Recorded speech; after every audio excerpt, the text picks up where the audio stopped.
Hello and welcome to the Love and Compassion podcast with Giselle. We believe that love and compassion have the power to heal our lives and our world. Don't forget to like and subscribe for more amazing content.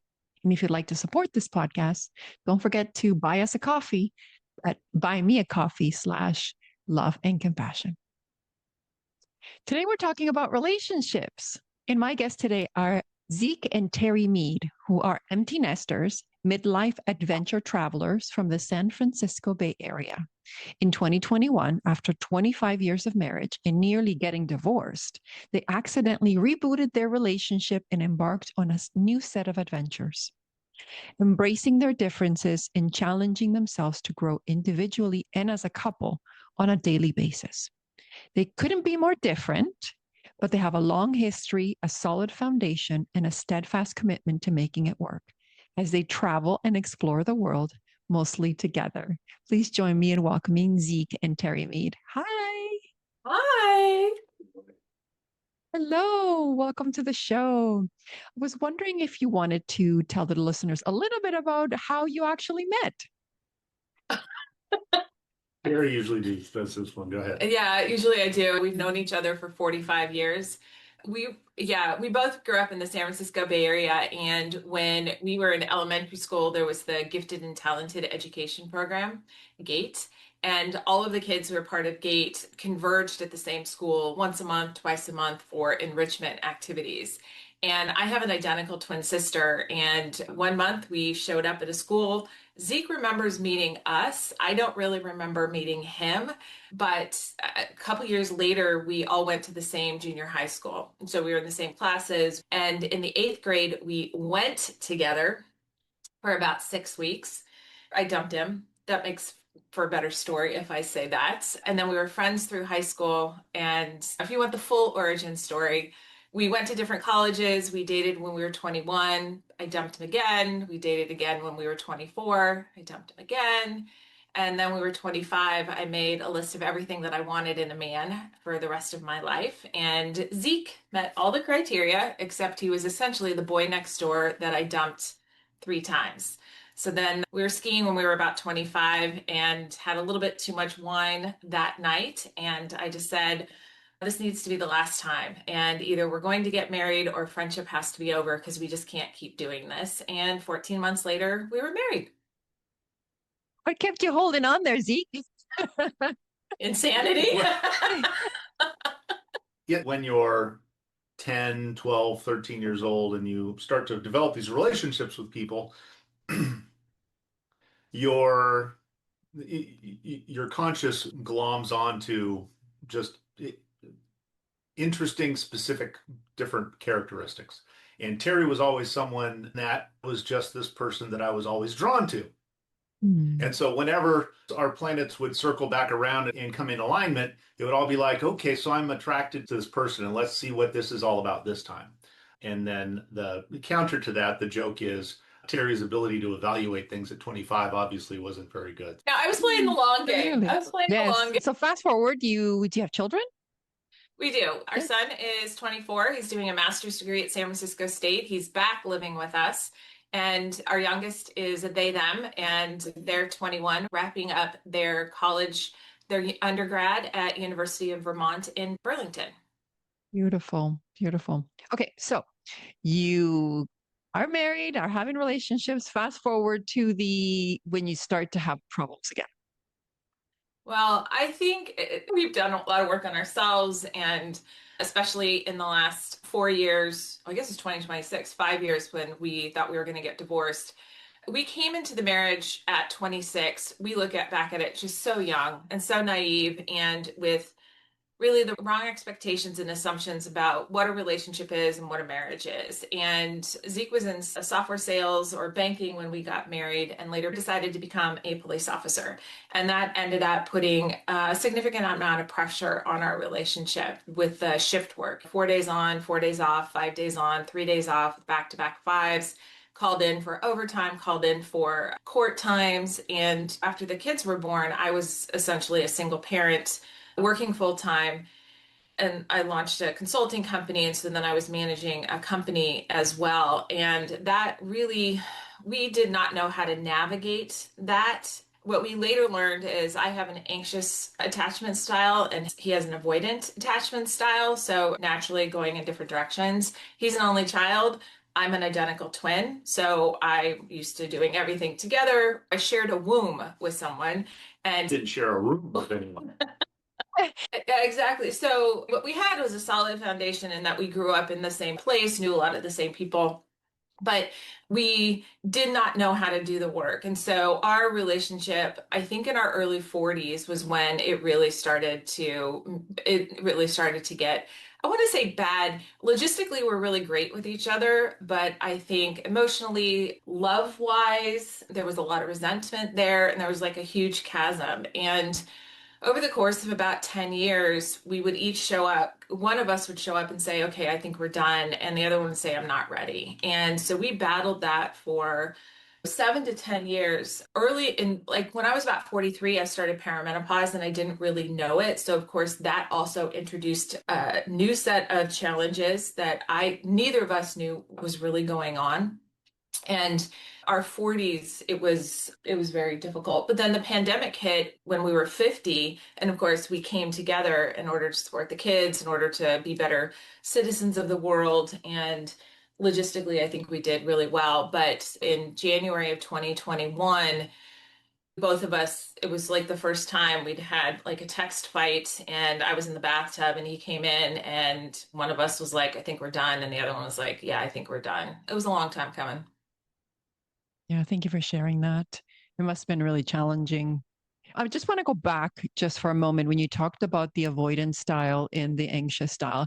Can you tell the audience a little bit about what that looks like? Because some of them might not know they are an anxious style or avoidance style. So, what does an anxious style look like, and what does an avoidance style look like? So for me, the anxious is I'm constantly looking for validation. Am I loved? Am I worthy? Yeah. Does he love me? Does he not? And so when there's any sort of friction or conflict, I'm like wanting closeness and validation. And for him, when there's conflict and whatnot, then he pulls away. So then there's this whole chasing kind of thing. So I want more. He runs away. That makes me feel more insecure. I go chasing after it. That makes him insecure. And he wants to go into his cave. It's this chasing kind of thing. And It doesn't work out well. not when you don't have an awareness of it. And I'm trying to get better about it. He's getting better about it. And I think also growing up, so there were three of us kids in the family, and there was a lot of dialogue and there was a lot of fighting. And I wouldn't say it was good communication. I learned how to fight, not necessarily dirty, but I learned how to fight, whereas he didn't practice that with siblings. And so then also with that also complicates it in that he would need extra time to think about whatever was going on. And I'm like, engage, engage, engage. And he's like, whoa, I need some space. And I'm like, engage, engage, engage. And that would just make me more anxious to not have the engagement. It would make him more uncomfortable when I'm coming at him. And so you have that complicating the anxious avoidant clash, as it were. Yeah, if you're anxious, which I used to be, whenever Mhm. you have the withdrawal, the avoidance, it's interpreted as there's a withdrawal of love. I'm not lovable. Mhm. I'm not worthy. But Yeah. really, it has nothing to do with that. It has to do with the other person's ability to cope and need to regroup, right? And so for me, having to shift that, I had to really be aware of how little I was there for myself and how little I love for myself that I had to realize that I could tap in instead of going outward, I could tap inward and be able to give that to myself. And sometimes it's so funny, it's a weird dance because I've seen situations where I would have the opposite effect. I would be more avoidant if the person was different. If their energy was more anxious, I would be more avoidant and then they would gravitate. Yeah, it's an interesting dance. And one of the things that I've tried to be better about is to express my insecurity to Zeke and just say, look, right now I need a little bit more. I need some validation right now because I also have ADHD. So then you've also got that tied into it. And so if I communicate to him, look, I need a little bit more. I need to know that I'm loved right now. I'm feeling in a sensitive and vulnerable space. And then having that specific request, then if he's able to at that moment, and we're not talking like in a fight, we're just talking in life in general, then he's able to step in. I think a little bit more easily to respond to that request. And then I've asked him, it's okay, if you're going to go avoid me, can you just say, look, I just need some time. I want to deal with this. I need some time. And that's also super hard for him to do because in those moments when he pulls away, he shuts down. And so to have the wherewithal to go, look, I need a minute. I'll come back. I will come back. It's the understanding that it's not about you, like that it's not about either of you. It's that it's about the person's ability to cope in that moment and how they cope or how they've learned to cope based on their own childhood environments. And so really when you have an understanding of each other's childhoods and when you have an understanding of what each of you need in the moment, I think it's really helpful for relationships. Yeah. Yeah, we're still practicing that, by the way. We do not have that dialed. Yeah, of course. And you know what? Relationships are an ongoing. There's peaks and valleys, there's highs and lows. And I love that you said that at one moment you both had to be wanting out, because as long as one of you wanted to stay in, that's usually how people stay in a relationship, right? But when you get to the point where you both want out, I think that's where you start to decide we have to really look at this and either decide to go in and out. So what happened after you both decided that it was like that it wasn't working and that you needed to maybe move forward differently? So it happened on a Sunday morning, and both of the kids were home. Our youngest was still in high school, and our oldest was home for winter break. And we both decided, okay, we're going to communicate to the kids that this is what's going on. So at dinner that night, we told the kids, and the kids were like, it's about time. Kids totally know when there's friction. They know. And they were just like, yeah, it's about time. And we did not muddle, I think, healthy partner relationship for our kids. We're still trying to fix that. We still apologize for that to our kids. And the timeline on this is going to seem really fast, but I process things really fast. And I'm a silver lining kind of gal, and I can usually get over things within 24, 48 hours. Because it was the middle of the pandemic, we were in the San Francisco Bay Area, we were still in lockdown, and our son was going back to school. We had an extra bedroom. So Zeke moved into our son's bedroom. But we decided we were going to work through this together. We are friends first. We have known each other for so long. And we're also very committed to our kids and providing a solid foundation for our kids. So he moved into the bedroom. And so the next day, he was in the bedroom doing his work. I was in the office doing my work. And our youngest was doing remote school.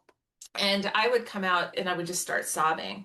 And we would be talking through what is this going to look like. He did look at apartments, but we also decided every night we would cook together, we would have dinner together. And while we hadn't really watched TV together before, each night we were trying to do that to demonstrate to our youngest that we were still a united front for them. And so Monday rolls around, I was devastated. I really thought my whole world had fallen apart because what I thought my future was going to be had collapsed. I thought we were going to be partners forever. The kids were getting older and it was supposed to be just us again. And so Tuesday rolls around and I am still devastated. Wednesday rolls around, I am still devastated. And I remember asking Zeke, I'm like, how can you not be devastated by this? And he said, you always move through things much more quickly than I do. This is going to hit me later. We researched over the course of that week, we researched buying a house in the same street so we could still be near each other, still support each other. We talked about what it was going to look like. And Thursday, Friday rolls around, and I just looked at him. I'm like, periodically I'd go in, I'd sob, he'd hold me. And I would just say, it was like, who's going to be my emergency contact? And he said, I will always be your emergency contact. And it was at that moment that I think that was I know that seems silly, but that was like the last thing that I needed to go, it's going to be okay. So I did some research on dating and how to move forward past divorce. We were never actually going to get fully divorced because our financial situation is so complicated. So we would lead very separate lives, but the legal part of it we weren't going to make happen. And neither of us ever wanted to get married again. So it was like, okay, we're not going to deal with the legal side of it, but what logistically does this look like? And then Saturday morning, I went to go play tennis. The weather was absolutely fantastic. I had some great tunes in the car, and I just felt myself opening up. It was like I was blooming. It was like the color was coming back as if I'd been living in gray for a decade. And I thought, if I'm going to get out there and date, I need to get back into shape and I want to become again the sexual being that I used to be. And Like, how am I going to do that? I'm like, I want to play, I want to experiment, I want to get back in touch with myself. So I did a little research about that and realized that it's not uncommon for couples going through separation to continue to have sex. And I'm like, during a pandemic, okay, fine. So after dinner, we're sitting on the couch and I just said, hey, what would you think about having sex? Is that the right thing to do? And I said, well, why not? I said, I trust you. I want to experiment and explore with stuff. Why don't we give it a try after this? I'm gonna go take a bath. I'm gonna crawl into bed naked. Join me. So he's like, he's not sure about that. Anyway, he comes in and I'm in bed and he goes, you sure? And I said, absolutely. And what that opened up is we had closed the door on our relationship. We had closed the door on who we were as a couple. And we got to embark on who we were individually, doing the work that we had not done at the age of 25 and 26 and throughout our lives. And so, like, every night for a couple of months, we explored, I call it sexploration. We played, we were vulnerable with each other, we laughed. It was a lot of fun. We both went to therapy, and over a period of time, we decided to start dating, and we accidentally rebooted our relationship. Kind of, because we actually developed a new relationship. Yeah. We didn't reboot the old one. We were still the same people in the relationship, but we developed and created a whole new relationship because all of that sexploration stuff that she's talking about didn't happen in the last 25 years. So that was new and allowed her to try things and allowed me to, I don't know if I would have been hesitant to trying things, but that wasn't part of the relationship previous. So with all of that new in this new entity, if you will, then that sort of started off and created a whole different vibe for the relationship. With vulnerability, communication, trust that we hadn't had before, lack of resentment, you going to therapy and committing to yourself to doing therapy, it was an amazing signal because we'd done therapy before, an individual therapy, and just hadn't seen the level of commitment that I saw after we decided to separate. So, Zeke, at any point, because I have to ask, at any point when Terry suggested about you being intimate, did you go, wait a minute, is this the path to us getting together? That's a great question. I initially I was like, I don't think this is a good idea. Where is this coming from? And so she talked about it a little bit. And again, it was January of 2021. I was not going to go jump on an app and go try that. You didn't download Tinder? No, that was not in the middle of a pandemic, a good idea in my book. And I was like, okay. So going back a step or two, being her emergency contact, we're still parents to two kids. We have to support them, especially in this world and their world at this point in time. It was not 1992 when I got out of college and I could survive on a $10 an hour job in Sacramento and tell my parents they had no financial responsibilities anymore. So I knew that we were going to be working together to support the kids as well as everything else for quite some time. So the relationship, it's not like I was going to pack a bag and walk out the door and that was going to be the end of that. The sex part of it was in the cocktail of what it was like to live in 2021. Yeah. And there was a freedom to it as well of no, as much as it could be for that element of it, no strings attached. And that wasn't there for the last 25, 30 years. And so it seemed like there was a question mark to it, but not a lot of particular downside. I've talked about this before. I do equate it to the one time someone approached me for a job and I went into the job and I said, well, this is how I'm going to do the job. And if you don't want me to do the job this way, and you're not open to me trying some new things, then I'm going to leave because you asked me to do the job. I'm not looking for the job. I don't need the job. Right. So not that having sex with you is a job. Yeah. You're putting some boundaries, right? It was just like, okay, so we're going to do this and you need to be open and I'm going to be open to doing it differently. And I'm not going to go do it anywhere else because it's in the middle of a pandemic. Yeah. So when I made the suggestion, never did I even consider that it was going to be a path to reconciliation. Really, both of us had completely shut the door and was like, okay, we're setting ourselves up for what we want, who we want to be for the next half of our lives. Because at that point, he had turned for 51. I was about to turn 51. And if we assume we're going to live to be 100, it's like, okay, we want to be happy. We want to be content. We want to be satisfied, and we want to operate in the world in a way that is healthier than what we've done up until this point. So I want to go back to what you said, because you said that your children said, well, it's about time. So you basically had their support. What was their reaction to you rebooting your relationship? Well, as long as we don't talk about how we rebooted our relationship through sex, they're totally fine. I don't really remember what Adam was so caught up in his college life that he was checked out. He's like, whatever. He had issues of his own to deal with. And our youngest was just trying to get through day to day of virtual school during the pandemic. So they were 16 going on 17, but they're wrapped up in their own lives. So I don't recall them having any sort of, either kid having any sort of thoughts or comments about it. It would be really interesting right now to have a conversation with them and just say, hey, let's reflect on that and tell us what you were feeling, thinking, or paying attention to. And I'm sure Adam would say, I had no idea. I was too busy with my own stuff. And our youngest, I'm sure they've talked about it in therapy with their therapist.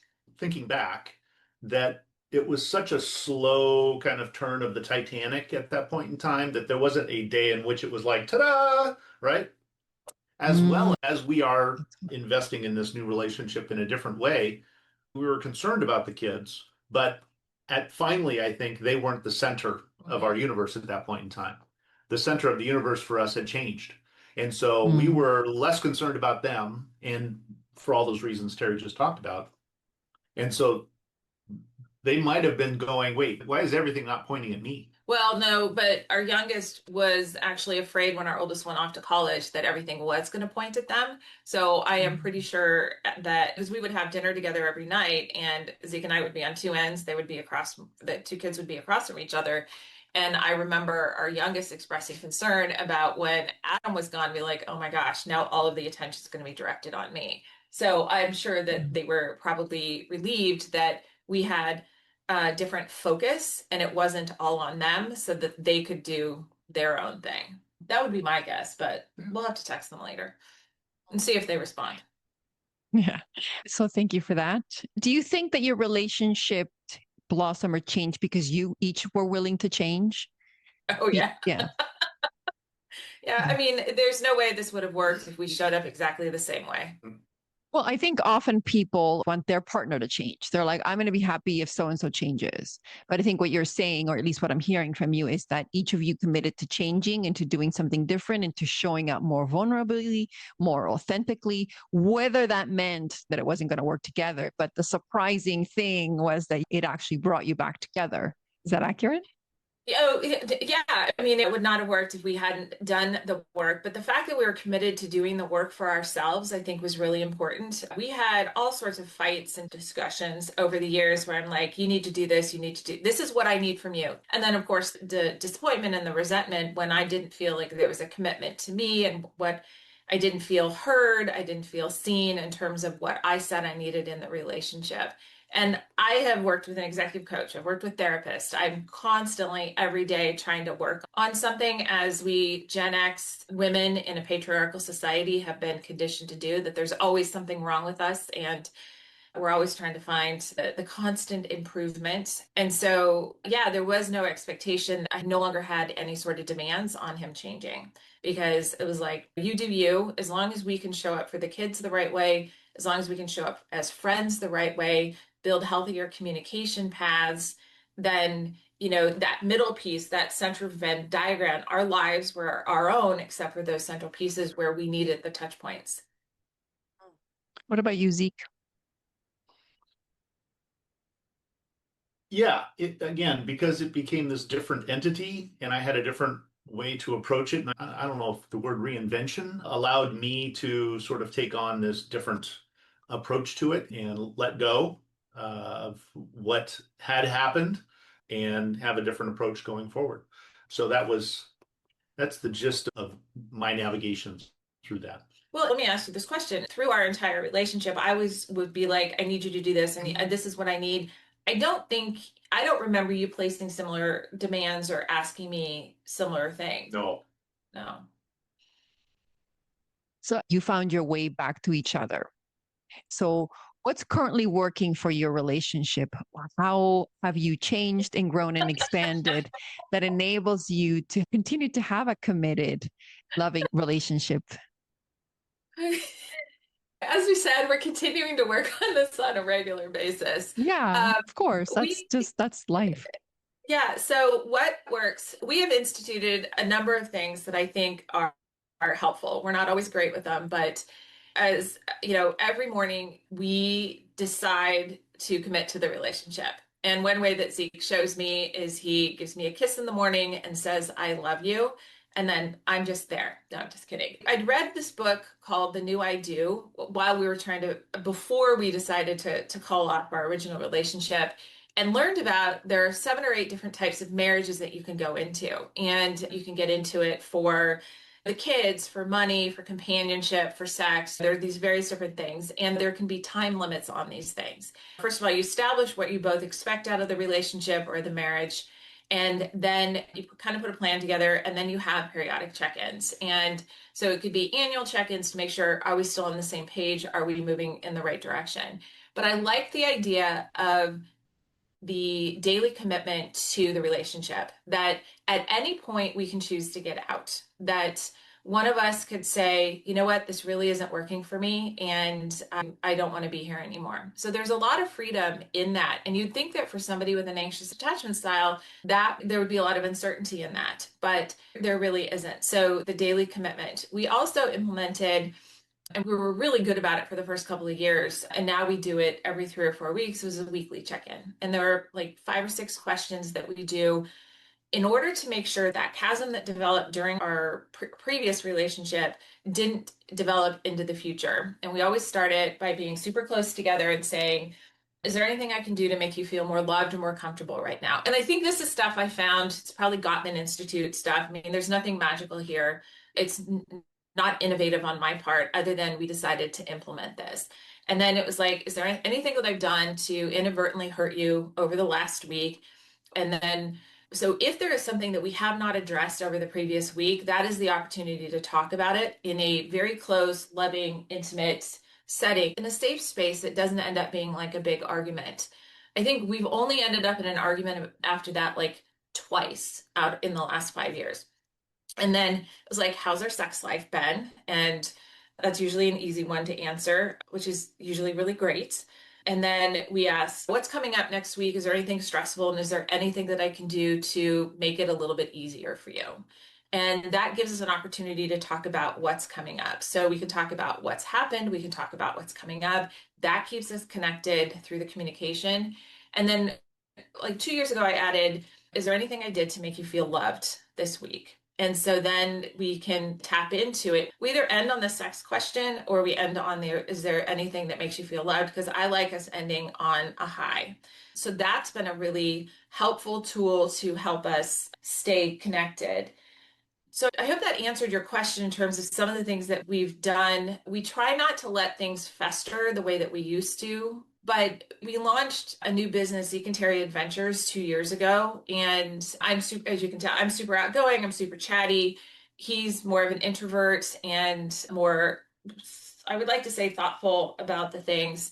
And that has been really great for our relationship because we are doing all sorts of new things together. And at the same time, it's also really challenging because we have not had the results that we wanted. And we both have our insecurities about what it is that we're doing in the business.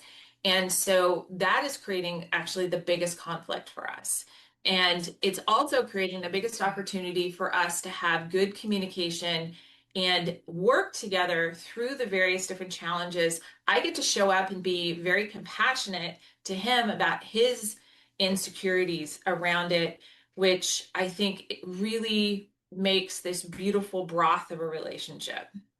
There's a few things I wanted to pick up on, and then I'd love to talk about the travel.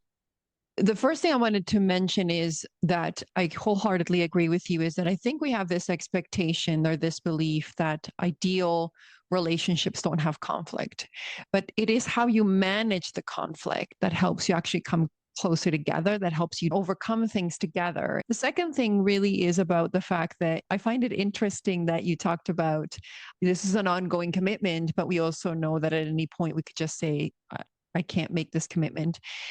And that is so refreshing. And the reason why I say that is because the institution of marriage is one where we have been taught that a decision you made when you were younger, let's say you were in your 20s when you get married, you're always going to feel the exact same way from here into infinity. And that doesn't make any sense because we grow, we change. Sometimes we grow at the same rate, sometimes we don't grow at the same rate. And so, how do we think about relationships in a way that no matter how long they last, it's not a failure?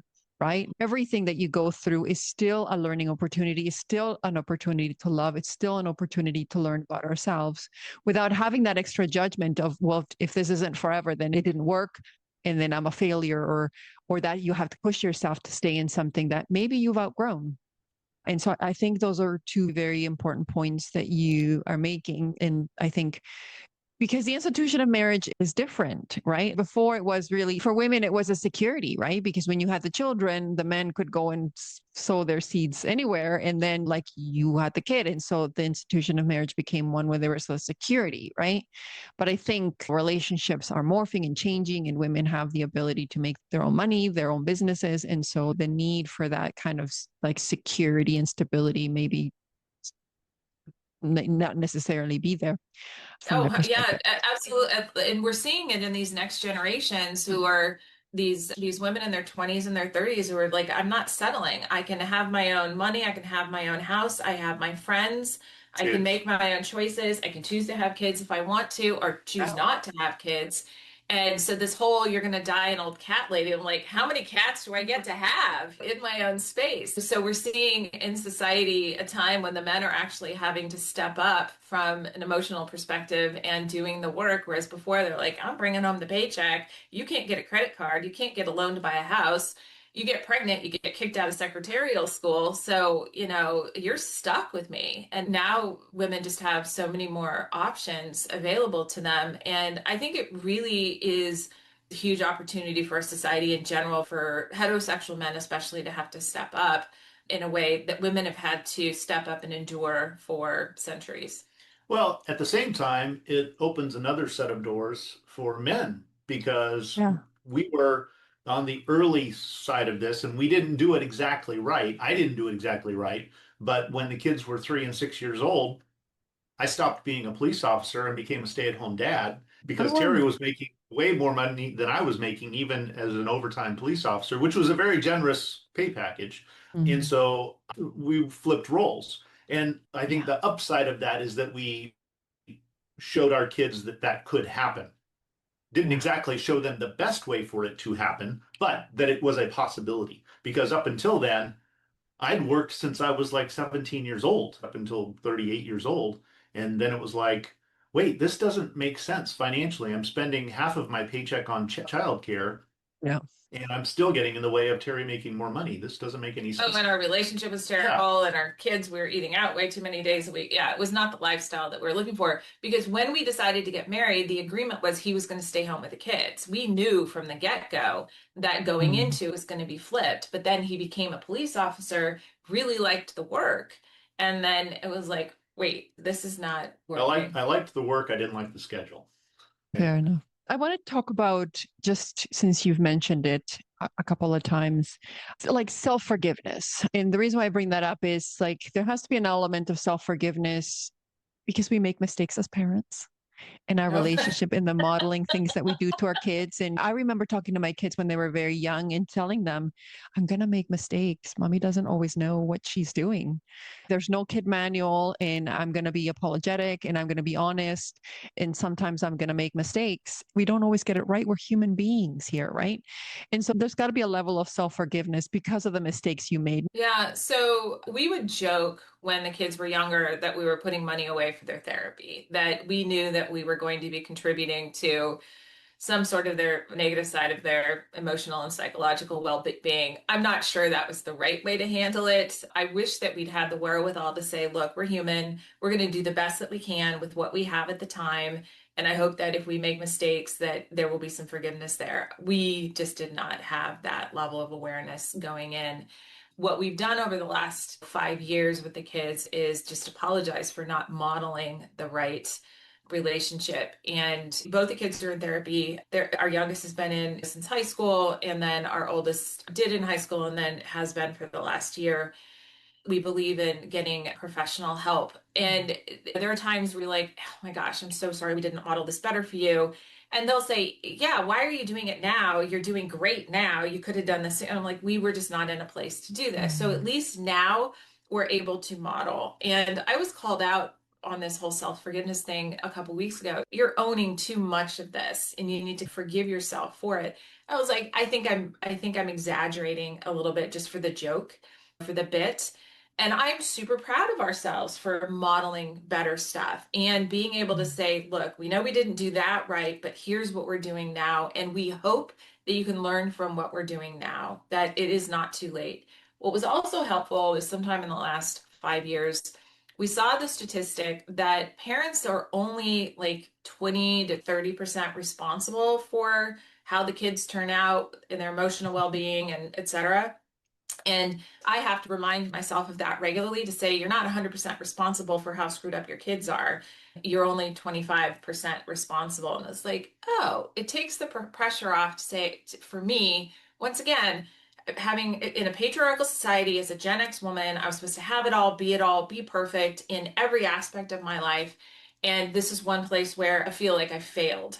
And being able to go, I did the best that I could with what I had. It's not an excuse, but it's an opportunity to recognize, forgive, and go, I want to do better and look for ways for better communication, for better modeling. I started back up with my therapist on Monday because I don't think right now I'm managing my relationship with my kids as best I can right now in setting boundaries and communication, etc. So I think modeling that now, I'm hoping that they will pick up on that because we talk about all this kind of stuff.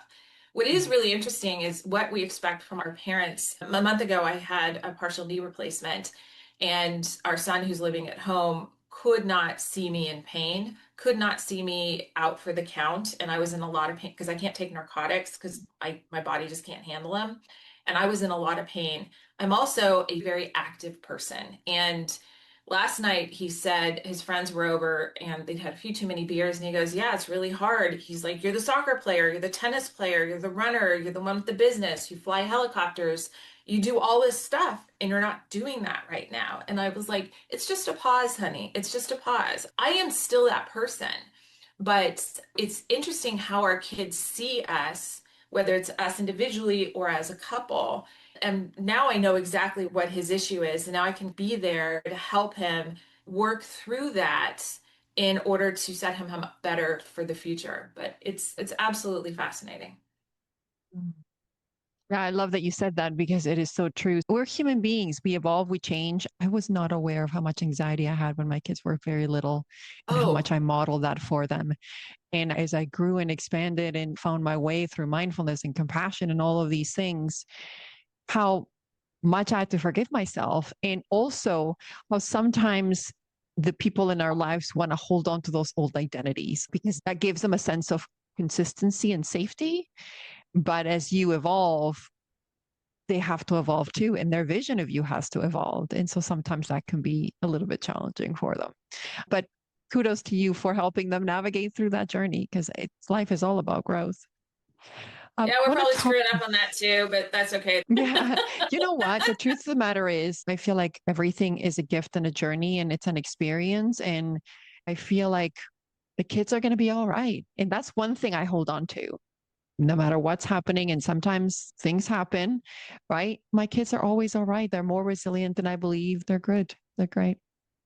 I wanted to go back to a comment you had made about the financial, because financial issues tend to be the things that probably places a wedge the most on relationships. And you seem to have navigated that before with the policing, right? What's helping you navigate some of those waters currently as you're growing your business? Well, we are very privileged in that we're financially comfortable. We're not off the charts rich or whatever, especially living here in the San Francisco Bay Area. but we are comfortable. My consulting was lucrative. My parents did well in investment, so they have provided us with some extra cushion as well. I would never say that I am super comfortable to the point where I would never worry about it. I think there's going to be a certain amount of concern, especially with the instability of what's going on in the world right now. It's like, how comfortable can you actually be? So just when I think, I look at the numbers and I do our monthly financial, I'm a former accountant. So I do our monthly financials and we should be okay. But if we live another 50 years, are we going to have enough? And are we going to have enough to continue to provide some level of financial support for the kids? Because our oldest has expressed an interest in getting a PhD in philosophy and teaching at the collegiate level, where we know he is not going to make a lot of money. We are willing to provide him with some level of financial support, knowing that education is a very important issue for us, and our society in the United States doesn't value education, doesn't really pay teachers very well. And so we see that as part of our financial contribution in providing him with some support so that he can be the best possible teacher he can. Our youngest is still trying to figure out what they're going to do next, but we imagine it is going to be in service to something and will probably not make a lot of money and will probably be in an area that is also in alignment with our values. So if we need to provide them with some sort of financial support, not live high on the hog, but to do okay, we are in a decent position to do that. When we did launch the business last year, I did some projections to see how long we could do it for comfortably before I would have to go back into consulting. Horrors of horrors, but always thinking about what the back plan is going to be. So we've made it so that I understand what our runway is on that. So we're going to give it one more year, and if we're not seeing what we want from it, then may have to return to something that is actually generating revenue. Right now, it's just output. But our company is a startup, and I have been an angel investor for the last 10 years. I understand what it's like to be a startup. Having my own consulting company, I know what it means to run a business. I know what this all looks like. And I'm not a huge risk taker, but I am a calculated risk taker. Zeke, he doesn't pay as much attention to the financial stuff. We should get back to reviewing it on a monthly basis so that it's a shared responsibility, because right now it's all on me. And he'll say, hey, can we pay that off? What can we do to streamline this to make it easier so that you're doing less and we can worry about these other things more? And so he helps with that. But we are incredibly fortunate that we have a bit of time to be experimenting with what it is that we're experimenting with. And what got me convinced on this venture was I enjoy getting out, and it's Zeke and Terry Adventures is the name of the YouTube channel. And the word adventure in there plays a key role in my mental approach to it, because adventure is whatever you can make it. And we've heard of people and know people who have never left California, they've never left the Bay Area, they've never seen snow. Whereas I'm like, I've never been to South Korea, so that's on my list of things. So adventure is whatever you can make it. So if we can inspire people to do that, and at the same time, I can go do things that I might not be able to do when I'm 65, when I traditionally retire from whatever day job. And so if we can make a go at this point in time, then I get to do some things that I won't be able to do later on. And that's what we're also trying to communicate to folks through the channel, is to live life while you can. I've been very fortunate in the last 5 or 6 years to do about 10 or so 2-week bike tours with some friends. And so we've ridden bikes from a lot of different places to other places and had a great time. And we come back from these things and we meet places and talk to people about our trips. And we can guarantee somebody's going to say, oh, I want to do that someday. And we always tell them there is no someday. There's only today. You've got to do it now. If you say I'm going to do it someday, you just keep pushing it off. You've got to do it now. So that's why part of my mind is like, this is crazy. What are you doing financially? This is a startup, and I'm not a startup guy. Terry's the startup person. Yeah. But the other half of my brain is do it while you can, because at some point in time, you're not going to have a choice. You're not going to have an option. Yeah, and I just want to expand on something about the adventure, because not everybody has the financial means to do it, and not everybody's as comfortable with adventure. Like his cycling trips, I have zero interest in his cycling trips. But so what is adventurous for me and pulls me outside of my comfort zone, and that's the thing. Our tagline is we want to inspire midlifers, mostly Gen Xers, but people over the age of 50 to get out, get uncomfortable, and go adventure. It could be taking a bus to go do a hike someplace. So maybe the bus is a couple bucks, you can go do a hike, which should be free. Hopefully you have some comfortable shoes. You can bring a peanut butter and jelly sandwich and you just add some water. Don't forget the water. And you go and you see something from a different angle. You push yourself beyond your normal comfort zone. When I worked for my dad's accounting firm back when I was younger, we would always have this conversation because I was very black and white. We would look at the tax law and it would be like, it would be this or it'd be this. And my dad's, no, there's black and there's white and there's the gray area in between. And that gray area is our play area. I'm not saying it was bad or fraudulent, but he always wanted to stretch me like a rubber band. And I always envision every time you do something that's outside your comfort zone, you stretch that rubber band, you stretch that rubber band. And that rubber band, once stretched, never goes back to the same place. And so for on this last trip, we both flew into Munich and then I took a train to Strasbourg because I am absolutely determined to see all of France and I'm determined to speak French fluently one day in my life. And so he cycled with his friends from Munich to Venice and they do it on the cheap. They camp, they do warm shower places, they share four stinky men in a room kind of situation. And I had this little Airbnb right on the River Ill in Strasbourg. And I spent 2 weeks by myself in Strasbourg, working on my French, working on some other content. And, but that being solo and doing that, oh, and I got to go to all the museums I wanted, the cathedral, and I got to do all the cultural stuff that I love to do while he was outside doing his outdoorsy stuff. I play tennis, I don't cycle. And me being alone as an identical twin, as somebody who likes to have somebody around, that is uncomfortable for me. And Zeke was like, that would be super uncomfortable for me and I would absolutely hate it. But with that, it expanded who I was. And granted, that is a more expensive option, but we live in the Bay Area and there are all sorts of places to go hike. I don't love to hike, but sometimes our youngest will drag me out and is like, oh, wow, maybe this isn't so bad. Look at how beautiful this is. I'm bitching and complaining all the way up the hill. Or when we go and we do saunas in places and then go because there's a new one up in San Francisco. This isn't necessarily uncomfortable, but really what a great experience. I love it. First of all, I think your dad was a great teacher in terms of the willingness to see, okay, there's black and white, but there's always a middle way to do things. There's always possibilities. I think what you're inviting the listeners to consider is different ways of aging.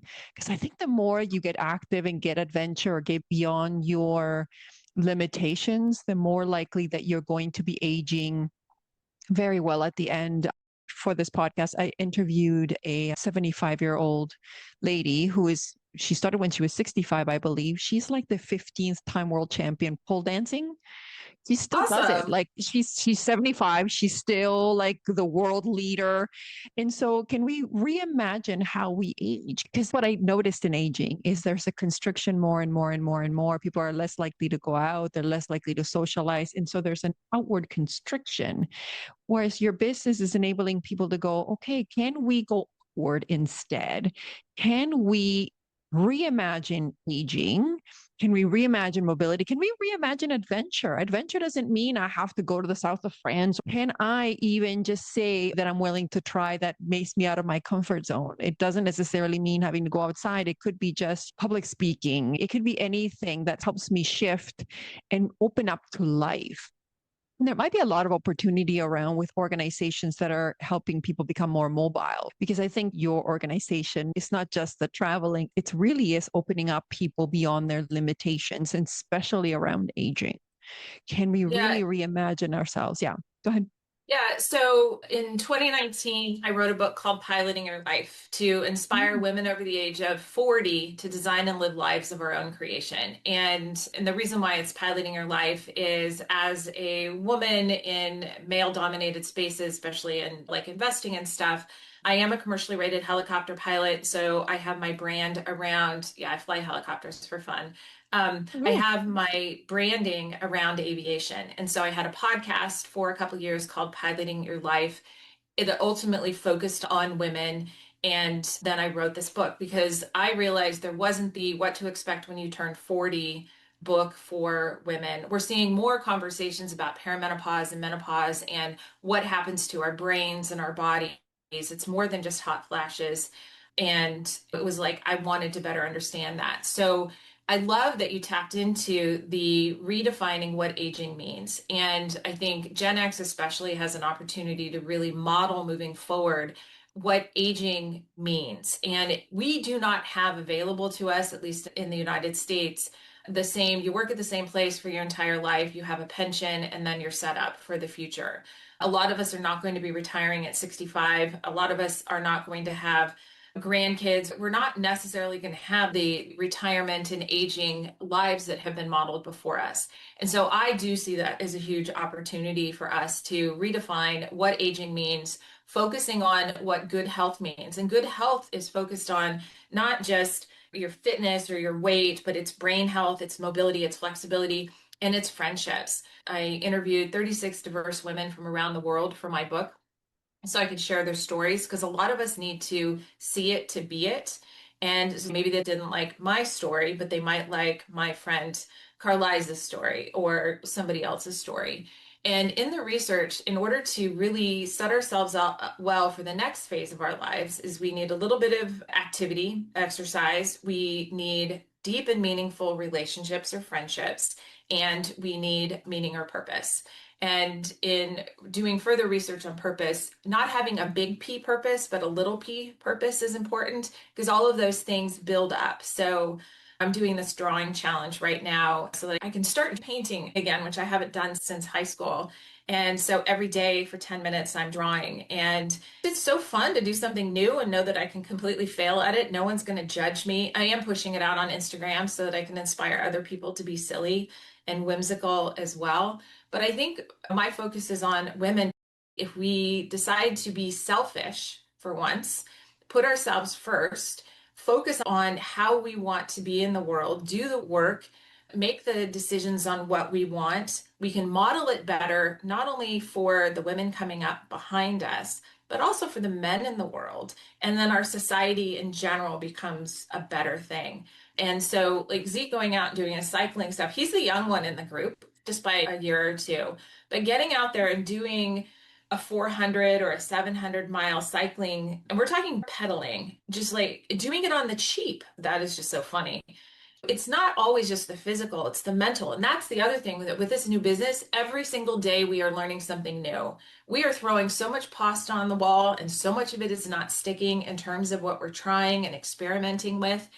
It is very frustrating sometimes, but it's also so good for our brains. It is so exciting to be 55, almost 56, and every day it's like, what are we choosing today? So I paid $10 for the drawing thing for the month.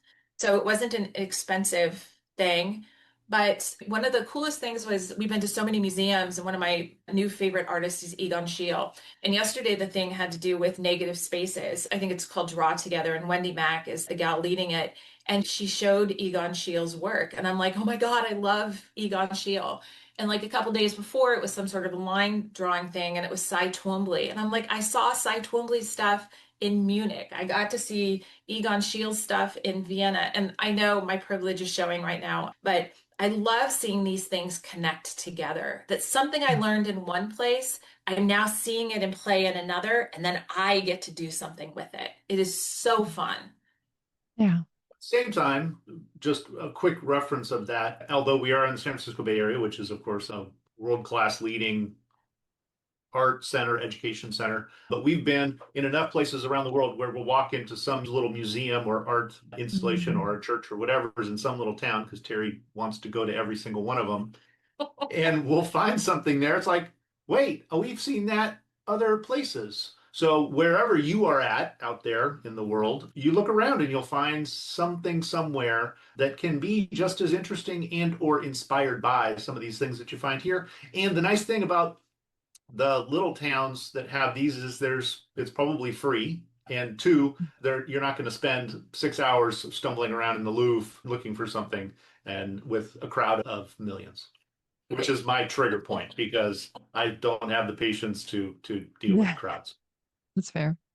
I think what you're modeling for us is the potentials, right? We have so many limiting beliefs in our society. You're too old to start a business in the 50s, or too old to go cycling a lot cheap. Like, all of those things are just limiting beliefs in what you're showing us as a world of potentials. A couple of more questions. What's your definition of self-love? You go first. Definition of self-love. Yeah, I'm I asking everyone think this season that question. sure, that's a good question. I'll answer because I've got one now. Go ahead. Okay. I think self-love right now, as a 55-year-old woman, Gen X, conditioned in a patriarchal society, is putting myself first without apology, showing up, Mm, being unapologetically me. I think that is the definition of self-love for me right now. beautiful. Zeke? I would say I'm not going to articulate it, I don't think as well. It's probably giving myself permission to either admit that I was wrong or admit that I hadn't understood something. And maybe in this patriarchal society, part of that is that the man is always right and he's always figured everything out, and I haven't. And so trying to deprogram that and enter a new space of saying, yeah, I didn't do that right. I don't know what the answer to that is. And I'm sorry to anyone I've impacted with those previous decisions. And I'm sorry to myself. And I'd give myself permission to forgive myself for either acting that way and having to change and needing to change. And I should change. And I don't even exactly know what to change to. So I love your question about self-love because it really got me thinking about what that means and showing up unapologetically me, because I feel like I've been apologizing for who I am my entire life. And then also choosing myself first, which is such a struggle as a Gen X woman who's been conditioned to put everybody else first. And there's a line in my book, which is be the first in the buffet line and take the last fucking cupcake. Because so many of us women, at least in the United States, my friends in France, they were not raised similarly, but we are told, let everybody else go first. And if there's one last thing, don't take it. And so I love this concept, but I have to be very intentional and think about it.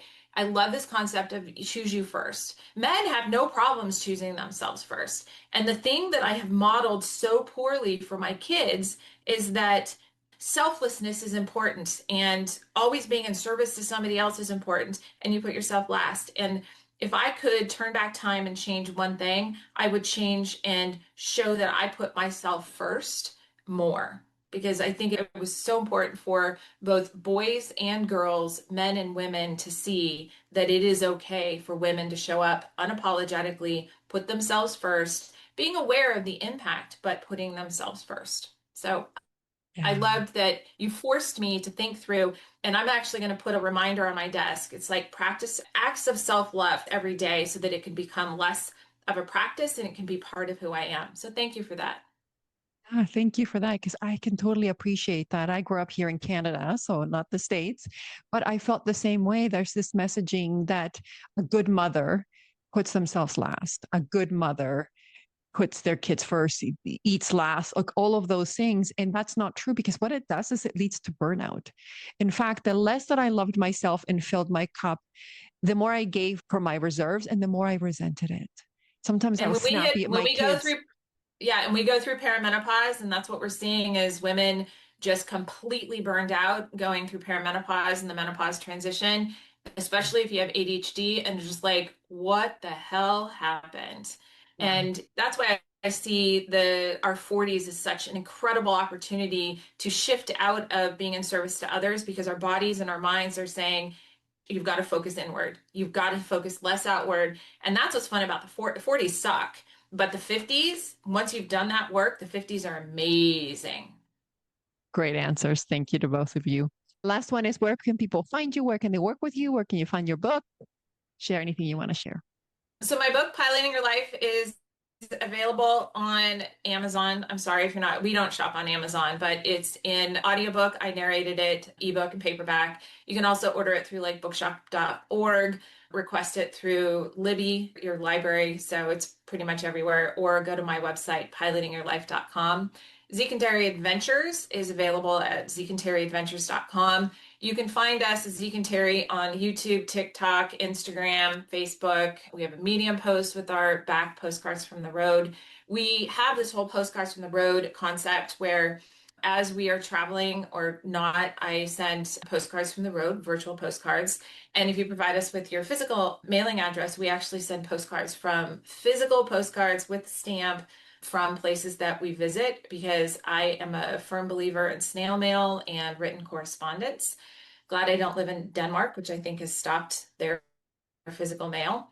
And then I'm also putting together a retreat program for midlife women, and that's available on pilotingyourliferetreats.com. Zeke's around at Zeke Mead, and then I'm everywhere as Terry Hansen Mead. Beautiful. Thank you so much for being on the show and for helping us expand our consciousness around opportunities and relationships. And thank you to everyone who tuned in for another episode of Love and Compassion with Gissele. See you soon.